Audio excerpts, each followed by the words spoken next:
स्वतंत्र होना इसका अर्थ ये नहीं है निरंकुश होना। हम किसी को नहीं मानेंगे चाहे कुछ हो जाए। सच्चा मालिक मेरी दृष्टि में वही है जिसने अपने सद्गुरु के चरणों में अपने आप को पूर्ण समर्पित कर दिया। समझ लो इस संसार का वो सच्चा मालिक बन गया। यही ज्ञान मैंने आज तक सीखा है। वो एक ही जगह है पूर्ण समर्पित, और जो एक जगह नहीं है वो कहाँ कहाँ है? हर जगह है। वो गली के जिसे स्ट्रीट डॉग कहते हैं, कुत्ते, वैसे वो दौड़ते रहते हैं, इस द्वार उस द्वार उस द्वार। कहीं रोटी मिली, कहीं लात मिला, कहीं पत्थर मिले, कहीं जलते अंगारे मिले। और इतने नटखट बच्चे हैं कि किसी ने पटाखा बांध दिया पूंछ में, वो जो चटाई बम नहीं होता, किसी ने वो बांध दिया, बेचारा दौड़ रहा है चटपटा चटपटा चटपटा। पालतू कुत्ता 15-20 साल पहले मैं इसे बोला करता था, आज याद आ गया मुझे कि भाई देखो, कुत्ते भी दो तरह के होते हैं, एक पालतू एक फालतू। फालतू वाले को, फालतू से किसी को कोई लेना नहीं है ना, उसको हम भोजन देते हैं ना कुछ देते हैं, पर पत्थर मारने को हमेशा रास्ते में देखे बच्चे, अरे ये काय को मार रहा है बेचारा, जो देखे वही दो डंडा दो लात। अब एक होता है पालतू, डीएम साहब का कुत्ता।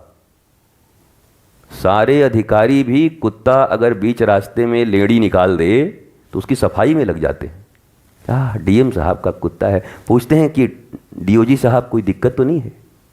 वो भी साहब हैं, डीओजी साहब। तो उनकी इतनी सेवा होती है क्योंकि पालतू हैं, एक जगह समर्पित हो गए हैं। समर्पण मान लिया उन्होंने, पट्टा बंधवा लिया कि भाई पट्टा मेरे पास है, हम निरंकुश नहीं हैं। तो चारों तरफ उनकी सारी व्यवस्था भी हो गई और चारों तरफ उनका राज भी चल रहा है। और ये बेचारे कहने को तो खुले, हम खुला शेर हैं, हम कहीं के नहीं हैं, लेकिन 5 साल का बच्चों लतिया देता है गली में दाएं से, का अरे काहे को मार रहे हो बेचारे को। लेकिन कौन माने, डगर डगर। तो कबीर साहब ने इसी पर कहा, मन कुत्ता दर दर फिरे, दर दर दूर दूर होए। मन कुत्ता दर दर फिरे और दर दर दूर दूर होए। जिस दर पे जाए तो आदमी क्या करता है, रोटी दे भी दिया, देने के बाद क्या बोलता है, दूर दूर दूर दूर दूर दूर दूर दूर। तो दर दर दूर दूर होए, रोटी देंगे, सोने नहीं देंगे। गली वाले कुत्ते को कोई अपने घर में नहीं सोने देता, रट रास्ता कर, रट दूर। तो हमारी भी हालत, अगर हम आत्मज्ञान से नहीं जुड़े, ईश्वर से नहीं जुड़े, गुरु के प्रति समर्पण न रहा, तो हमारा भी हालत इसी दर दर दौड़ रहे कुत्ते की तरह होता है। रोटी इत्यादि मिलने में कमी नहीं होती। ऐसा नहीं कि स्ट्रीट डॉग मर जा रहा है खाए बिना, रोटी दाल तो उसकी भी व्यवस्था हो रही है, उसको भी रोटी दाल सब मिल रहा है। लेकिन जगह जगह अपमान भी मिल रहे हैं। यद्यपि एनिमल लॉज के अनुसार हम इसकी भर्त्सना करते हैं और ये मानवता के खिलाफ है कि सड़क पे खड़े किसी जीव को कष्ट दिया जाए, क्योंकि वो भी प्रकृति का एक हिस्सा है। प्रकृति पर उतना अधिकार उसका भी है जितना आपका है। वो बेचारा अपना पूंछ लेके घूम रहा है गली में। हाँ, वो पागल हो जाए, लोगों को काटने लगे तो उसका उपाय फिर हो जाता है। लेकिन अगर ठीक ठाक है, घूम फिर रहा है, 2-4 रोटी अपनी व्यवस्था कर रहा है, तो करने दीजिए, उसका भी अधिकार है। लेकिन अभी उस संदर्भ में हम बात नहीं कर रहे, बात कर रहे हैं पालतू और फालतू में क्या अंतर होता है।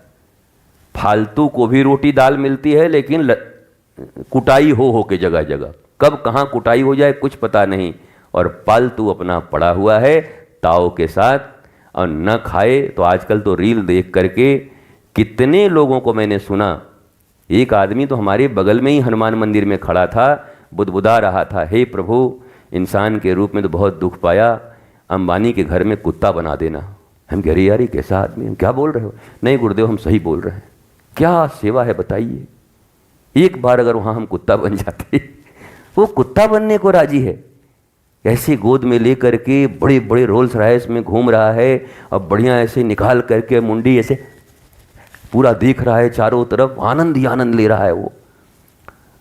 कुत्ता रोल्स में घूम रहा है और ऐसा अपना जीभ निकाल के ऐसे करके दुम हिलाते हुए, और आदमी निकल करके भगवान के नाम पर दे दीजिए बाबूजी, बेटा देखिए ऐसे। हर हर कुत्ता मुस्कुरा रहा है कि कुत्ता कौन है आज हमको समझ नहीं आ रहा है, मैं कुत्ता हूं कि ये कुत्ता है।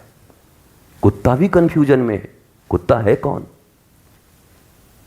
इसी पे लोग कहते हैं सब कर्मों का खेल है गुरुजी। तो जब इतना ही पता है तो कर्म ठीक रखो ना। हम भी तो वही कह रहे हैं, सब कर्मों का खेल है। खेल है मतलब धर्मयुक्त कर्म न हुआ तो हमें, अगर ये जन्म इत्यादि योनि इत्यादि होते, मैं बार बार अगर शब्द का प्रयोग करता हूं, इससे बहुत धार्मिक लोग मुझसे नाराज भी होते हैं।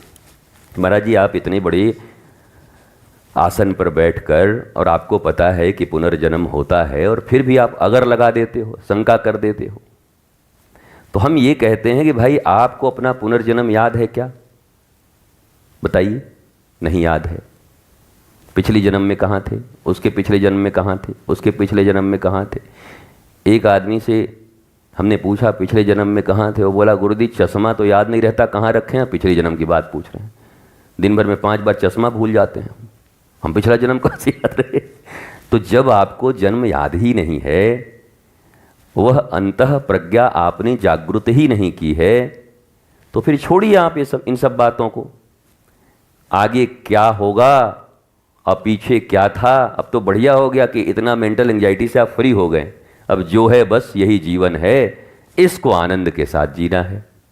कितना आसान हो गया इस जीवन को नियंत्रित करना, इस जीवन को प्रतिक्षण धर्म संयुक्त जीवन जीना, प्रतिपल एक बार धर्म की तराजू पर अपने कर्म को तौलते जाना।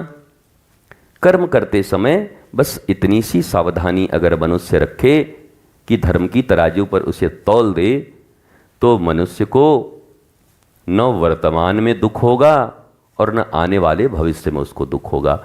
उसका जीवन आनंद प्रेम और शांति से भरा रहेगा। पर सावधान, विचार और कर्म सदा धर्म की गलियारे से निकलना चाहिए। अधार्मिक गलियारे से अगर विचार निकला तो मरना तय है तुम्हारा, दुख होना तय है। अधार्मिक गलियारे से विचारधारा अधार्मिक कृत्य कराता है और अधार्मिक कृत्य मनुष्य को वर्तमान भविष्य में दुख ही दुख प्रदान करता है। इतना साधारण है ये सत्संग, इतना साधारण है धर्म, इतना साधारण है ग्रह।